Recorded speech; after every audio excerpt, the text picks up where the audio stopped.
we're doing here with the Green Ribbon Commission in Boston, as I'm sure was done in Copenhagen.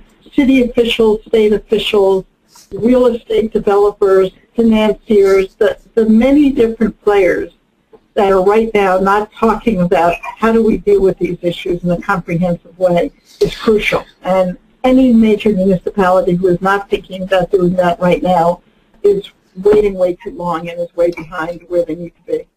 Any particular obstacles to getting the kind of collaboration that you're kind of talking about here? What about in Chicago?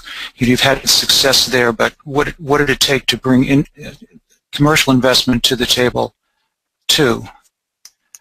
Were there things you had to confront?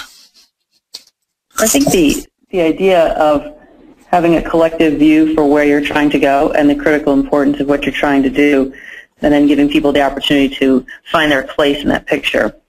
And Chicago has been looking at these issues for a while and started really by having some very broad engagement and convenings.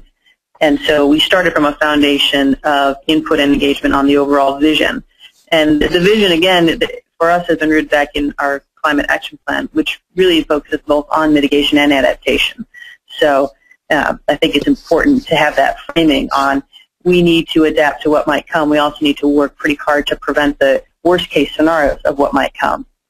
And then as we continue to work along that path, what we've done most recently is start the wheels turning in the creation of an infrastructure trust.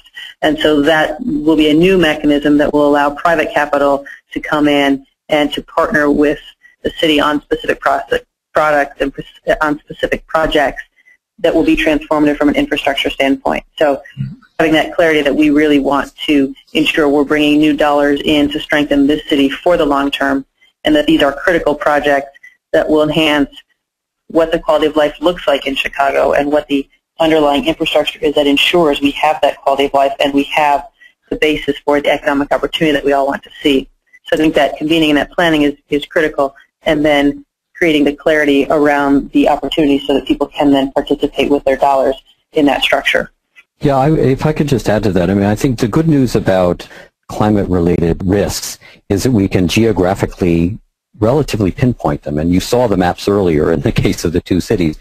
So those red zones are zones that need to be designated special zones, and all of the planning related to them and the performance that we want to achieve in them through new investment in them has to be articulated in terms of building codes, in terms of planning rules, in terms of mobilizing the stakeholders and property owners in that district in order to achieve this higher level of performance. That's exactly what we do when we think about making our CBDs competitive. We see them as a special project of performance. When we develop an eco-district, we see an eco-district as a district we're going to develop to perform in a unique way. And I think we just approach our high-risk areas that we've already mapped out in a similar fashion.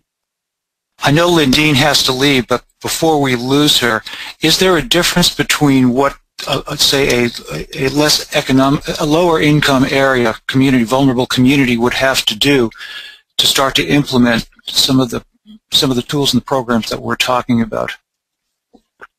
I think that in the context of a more vulnerable community, lower income or not, there really is going to need to be a very focused discussion about pooling. Because I think as a community, if it's a lower income area,